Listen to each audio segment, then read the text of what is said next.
Día 3 y Donald Trump hasta ahora parece tratar de ir cumpliendo cada uno de sus amagos, de sus amenazas. Varios de ellos tocan a México y trastocan la relación bilateral entre Estados Unidos y nuestro país. Lucy Bravo. Lucy, qué gusto, ¿cómo estás? Igualmente, qué gusto. Muy buenas noches, Carlos Mota. Hola, ¿qué tal? Carlos, ¿cómo estás? Muy buenas noches. Fausto Pretelín. Fausto, ¿cómo estás? Muy buenas noches. ¿Cómo lo estás viendo, Carlos? El arranque, el saque de Donald Trump. Bueno, efectivamente estamos viendo que se cumplen las promesas que hizo en campaña, se van cumpliendo poco a poco y en gran medida creo que es lo que habíamos analizado aquí meses atrás, ¿no? Hace algunas semanas y creo que México está en una circunstancia, diría yo, errática en esta respuesta que está teniendo hacia las políticas de Donald Trump. Hay estos temas, ¿no? Por supuesto lo de la migración, el prácticamente cierre de la frontera para toda la migración ilegal, el tema de los cárteles de la droga considerados como organizaciones terroristas, la amenaza permanente para los aranceles a partir del 1 de febrero, en fin, el cambio en el nombre del Golfo de México a Golfo de América o Estados Unidos. Y creo que México se sigue instalando erráticamente desde mi punto de vista en esta idea de que no nos vamos a dejar mancillar, que somos un pueblo que tiene dignidad, nuestra soberanía no la van a pisotear y creo que no es la óptica adecuada, no es la respuesta adecuada. Si vemos lo que está ocurriendo, por ejemplo, con Canadá, Justin Trudeau, que también tiene la amenaza enfrente de los aranceles de 25% a partir del 1 de febrero, sí ha hecho, por supuesto, esta defensa de Canadá en el sentido de que van ellos con el gabinete, que además es ahorita muy impopular, ya lo sabemos, pero van a tener una respuesta eventualmente en el mismo terreno de los aranceles en esa defensa. Pero en adición a eso, ya le sumó otra declaración Justin Trudeau a la reacción que tiene oficialmente Canadá frente al gobierno de Donald Trump. Y esa nueva reacción que dice Trudeau es: nosotros podemos ayudar a Estados Unidos y a Donald Trump a llegar a su época dorada, que es lo que declaró el presidente Trump en su discurso de toma de posición. Es decir, sí tienen una respuesta si las cosas se ponen muy feas, pero en adición saben que lo que conviene desde el punto de vista pragmático es sumarse al socio que ya tiene y que además es nuestro socio también. Y México creo que está fallando en esta identificación de una aproximación más pragmática a la respuesta que podríamos estar teniendo en este momento al respecto. Creo que estamos instalados en esta idea de no nos van a pisotear, no nos van a mancillar, tenemos soberanía, tenemos dignidad y no logramos todavía capturar la atención de Trump ni del gabinete. Qué bueno que ya habló Marco Rubio con el canciller mexicano, pero pues... ¿Quién sabe de qué hablar? Bueno, ¿y en qué tono? Exacto, ¿no? De inmigración, seguridad, pero no estamos ahí, en donde la agenda nos podría abrir un poco más de luz para que sepamos que vamos en el carril ganador. Eso no parece estar ocurriendo. No está todavía pasando. Lucy, ¿cómo lo ves? Porque además pues, los amagos, las amenazas, ahí han estado, ¿no? Advertencias hubo de sobra. Sí, a diferencia del primer mandato, a nadie pudo tomar por sorpresa el discurso y las acciones ya concretas de Donald Trump, porque aquí lo he dicho en varias ocasiones, ¿no? Trump sí tiene pues esta característica, ¿no? De ser de esos malos políticos que cumplen con sus promesas de campaña, y yo creo que efectivamente lo que estamos viendo en estos momentos es la consecuencia de una serie de acciones por parte del gobierno mexicano que nos coloca en una situación de mucha vulnerabilidad, tanto por políticas internas como políticas externas. En lo interno, evidentemente, pues este abandono del Estado en términos de la seguridad, en términos incluso de la migración por una frontera sur que, bueno, sabemos está completamente desbordada. Por poner tan solo esos términos o esos temas sobre la mesa, que son los que más le interesan a Donald Trump. Y en términos de política exterior, pues también el hecho de que México durante la administración pasada pues haya optado por salirse de la escena internacional, de los foros multilaterales. México se ha quedado sin aliados y eso se ve reflejado en esta pues falta de una posición de muchísimo más fortaleza al momento de negociar, de incluso ir a cabildear a territorio estadounidense, no solo directamente con el gabinete, sino incluso con las industrias, los empresarios, los propios miembros del Congreso, y todo eso pues en estos momentos es reflejo y es consecuencia de lo que no se hizo, lo que se dejó de hacer, y desafortunadamente, pues sí, coincido con Carlos, el discurso no va a ser suficiente. El discurso creo que sí se queda corto si no empezamos a ver acciones concretas que atiendan pues esos vacíos que desafortunadamente pues se han llenado todos y cada uno de ellos, Sí, ¿no? sí. En cada uno de los rubros, en seguridad, en migración y ahora pues en lo comercial. Y seguimos titubeando, ¿no? Si somos o no somos de América del Norte, si debemos o no estar cerca de nuestro principal socio comercial, del sitio en el que viven decenas de millones de mexicanos. Y seguimos también con un montón de pendientes acá, porque el diagnóstico de Trump se recarga en buena medida en lo que no se ha hecho de este lado de la frontera. Sí, mira, yo creo que es muy difícil salir del relato dogmático, ideológico. Yo estoy de acuerdo con Lucy sobre la política exterior durante 6 años ha sido dogmática y no de Estado. Lo he venido diciendo desde hace tiempo. Es decir, cerró la ventanilla. Yo me pregunto, ¿en dónde está el dictador Nicolás Maduro? ¿No ha mandado dinero para apoyar a los venezolanos que van a deportar? ¿En dónde está el dictador Díaz-Canel? ¿No ha mandado dinero para apoyar a los cubanos que van a deportar? ¿Dónde está Daniel Ortega? ¿No va a mandar dinero para apoyar a los nicaragüenses que van a deportar a México? Yo creo que eso es algo elemental, que son tiempos de definición, en donde el pragmatismo comercial y lógico, ¿no? Como dice el propio Donald Trump, el sentido común, creo que eso es lo que le ha faltado al gobierno. Decías hace unos momentos lo de Marco Rubio. Marco Rubio seguramente escuchó de Juan Ramón de la Fuente lo que ha hecho la presidenta de México en los últimos 2 meses, quizás, ¿no? Los operativos y demás. Pero también Marco Rubio le ha de haber preguntado, bueno, ¿por qué convalidan a la dictadura, al fraude electoral de Nicolás Maduro? ¿Por qué están de cerca con Díaz-Canel? ¿Por qué están de cerca con Nicolás Maduro y Daniel Ortega? Yo creo que esos elementos son una piedra en el zapato, son un elefante que está ahí dentro de la habitación y que nos falta diplomacia. No veo a un diplomático que esté liderando equipos de negociación. Creo que eso sí debería de preocuparnos, porque en lugar de ser proactivos somos reactivos. Y respondiendo a tu pregunta, lo que hemos dejado de hacer cuando dice la presidenta es que nos están pidiendo lo mismo que hace 7 años, bueno, México entonces no ha hecho nada bien su tarea, ¿no? En donde el 30%... De hecho, estamos peor que hace 7 años en el terreno de la violencia e inseguridad, por ejemplo, o de migración. Ese es el otro tema. A ver, qué bueno que haya humanismo, humanidad y demás, pero México no está para garantizar la seguridad a los inmigrantes que van a traer desde Estados Unidos. Los 200,000 muertos ejecutados en el sexenio pasado, creo que es una cifra que nos debería de conmover. No tenemos la capacidad de controlar 30% del territorio. Ya se nos fue quitado por los narcotraficantes. El Estado es el que tiene la potestad y el monopolio de la fuerza en contra de estos criminales. Tuvo que venir Estados Unidos a decir, bueno, vamos a catalogar a los narcotraficantes como terroristas.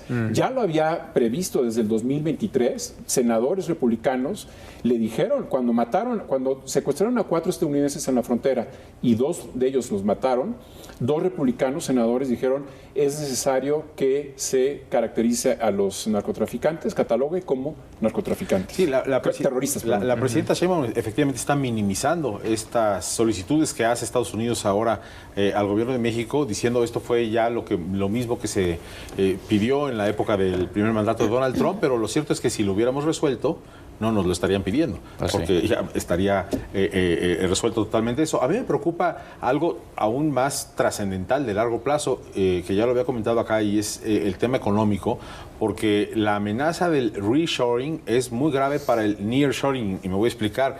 El propósito de Estados Unidos es regresar la manufactura a suelo estadounidense, que las fábricas se salgan de México, se salgan de China, de donde se tengan que salir, para crear incluso con tercer turno nocturno, manufactura en Detroit de autos. Y no importa si tienen que salir de Puebla, de Silao o donde estén las empresas automotrices invertidas en México, si eso regresa empleos a Estados Unidos, si eso regresa mayor prosperidad económica a la industria automotriz, a la industria del petróleo, lo va a hacer y está en ese camino. La gran batalla que hay en este momento es por la manufactura estadounidense por un lado y por otro lado por la inteligencia artificial, que es una batalla directa en contra de China. Hablaba yo con algunos empresarios del tema de inteligencia artificial de San José, California, y me estaban diciendo que efectivamente todos estos anuncios que vemos de ayer de 500,000 millones de dólares y tal, es justamente para que Estados Unidos en la nueva digamos, esta fiebre del oro que es tecnológica y es por inteligencia artificial, de aquí a un horizonte de 5 años triunfe frente a China y le ponga una barrera a China a ese respecto, que es el único otro poder del mundo que podría ganar en la carrera de la inteligencia artificial. Entonces México, si no tiene una política de subirse a esta oleada de una u otra forma y sigue instalado en esta retórica ideológica como está señalando Fausto, creo que simplemente nos vamos a quedar pues viendo de lado lo que está ocurriendo con nuestro socio y vamos a perder una gran oportunidad porque simplemente no podemos articular un mensaje lógico para estar al lado de nuestros socios. Y una estrategia clara, ¿no? Una estrategia bien definida. Si es que no perdemos mucho más. Como el TEMEC, efectivamente, porque más allá de que el nearshoring nos pase de lado, yo creo que estamos ante una amenaza existencial, evidentemente, para nuestra economía.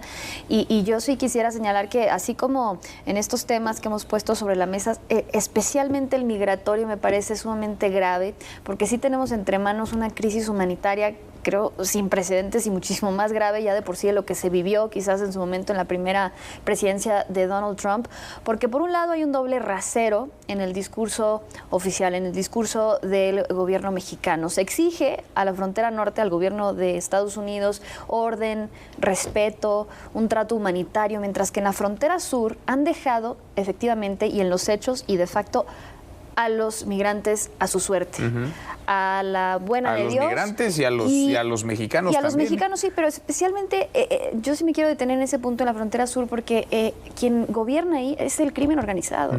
Y yo creo que ese tráfico de personas que ocurre prácticamente a diario y que pues básicamente no podría explicarse sin la complicidad de la autoridad mexicana, la autoridad migratoria, sí tendría que ser el primer foco rojo que se activó desde hace mucho tiempo, porque incluso a nivel nacional muchas estadísticas, muchas encuestas señalan que los mexicanos no estamos de acuerdo con que nuestra frontera sur sea puertas abiertas. Sí. Y si a esto le sumamos lo que se viene en la frontera norte con el hecho de que México va a ser, aunque no le guste tampoco al gobierno mexicano escucharlo así, México va a ser tercer país seguro. Nada más para recordar las cifras, en 2019 tan solo en nuestro país fueron deportados 70,000 migrantes centroamericanos y pero el 44%, no logró concluir su proceso de solicitud de asilo por el simple y sencillo hecho de que no hablaban el idioma, no entendían los procesos, el sistema y demás. Y de los 10,000 que sí lograron tener su cita frente a un juez, solo 11 obtuvieron asilo. Es decir, vamos a tener una frontera norte totalmente rebasada, colapsada y no tenemos la capacidad para acoger a todos estos migrantes. Y no alcanza eso de abrazar a los que lleguen ni darles 3 alimentos al día y que tengan un espacio para dormir. ¿A cuántas personas se puede mantener ahí durante cuánto tiempo? ¿A decenas de miles? ¿A cientos de miles? Que además es gente que no quiere estar aquí, que lo que quiere es ir lo más pronto posible al norte del Río Bravo. Fausto. Sí, mira, ese es el ejemplo, lo que tú decías, Lucy, del tercer país seguro. De facto lo tenemos. Sí, no hay firmas, no hay documentos y todo, pero de facto sí funciona. Es decir, sí ha provocado que Estados Unidos traiga a los inmigrantes. ¿Cuál es lo que pasaría con un tercer país seguro? Bueno, México no es seguro para los inmigrantes, primero. Llevaría dinero. Ni para los mexicanos tampoco. Ni para los mexicanos, por supuesto. Pero entregaría dinero de Estados Unidos, ¿no? Sí, para de alguna manera colocarla, comprar colchonetas, comprar comida. ¿De dónde sale tanto dinero? Se necesita, ¿no? Tarjetas del bienestar, 2,000 pesos por migrante. Sí. ¿Durante cuánto tiempo? Sí, eso me parece que va más para la simbología, ¿no? Es decir, somos muy humanitarios y les vamos a ayudar. Pero la realidad es otra. La realidad es caótica, la realidad es inseguridad. Y yo insisto que en el área diplomática hemos estado muy lejos de lo que deberíamos estar. Les pongo el ejemplo. El 12 de octubre pasado, en la residencia del embajador de España, hubo una representante del gobierno de México, como se suele usar, pero como estaba en pausa la relación, sí estuvo la representante, que es la directora para Europa de la Cancillería, pero no habló. Entonces el embajador de España decía, mi amiga, todo, y ella muda. Así ha estado durante 6 años la diplomacia, sin hablar. Yo creo que ese es un elemento que tendríamos que verlo a profundidad. Yo sé que no es popular, la diplomacia no da votos, no da dinero, no hay nada, pero está abandonada, Manuel.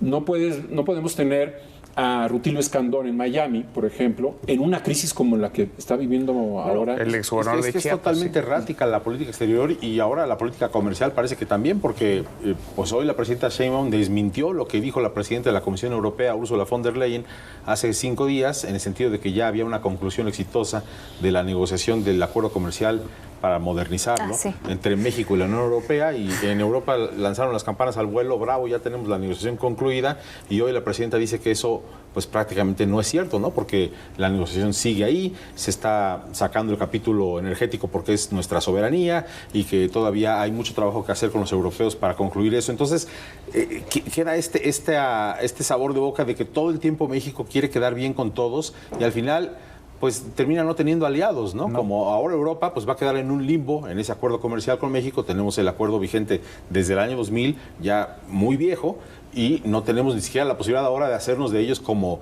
socios modernos con un acuerdo firmado ahora, porque dijimos que ya simplemente eso que anunciaron no es verdad. Ahora, Donald Trump está metiendo todo, y lo hemos conversado en otras ocasiones, todo en la misma licuadora, ¿no? Está mezclando los temas, y es el tema migratorio, y ya son estas políticas más duras, y es el tema de seguridad, y también ahí se van radicalizando, pero en el fondo, el meollo del asunto es el dinero, es el tema de los aranceles, es si se mantiene o no el TEMEC, si se abre la posibilidad de mantener un acuerdo trilateral o si se debe construir un acuerdo bilateral. Es decir, para Donald Trump, el dinero y cumplirle a su electorado, desde luego, es la prioridad. Y ahí tampoco parecemos estar dando pasos en firme, Lucy. No, evidentemente no. Yo creo que es la nueva manera de ejercer el poder, es la nueva caja de herramientas de la política estadounidense, y quien no lo entienda, quien no hable el mismo idioma, pues evidentemente no va a lograr pues llevar su agenda a buen puerto. Y yo creo que efectivamente el simplemente envolvernos en la bandera y decir que va a ser ojo por ojo, arancel por arancel, no va a resolver de fondo las negociaciones tan finas que tendrían que ocurrir. Y nada más para muestra, pues esta postal que tuvimos en la toma de protesta de Donald Trump con pues las élites, digamos, estos grandes empresarios arropando al propio Trump. Mientras en uno de sus el príncipe momentos saudita le llamó hoy para anunciarle $600 mil millones de inversiones en Estados Unidos durante los siguientes 4 años. Se necesita mucho más que saliva, ¿no? Y más que llamados a la unidad, más que todos salir juntos y unidos. El populismo necesita es el mucho cáncer, más que eso. Manuel. Se necesita mucho más. Gracias, Fausto. Muchas Buenas gracias. noches. Carlos, Buenas gracias, noches. Lucy. Muchas gracias. Hasta mañana. Hasta mañana, pasen bien.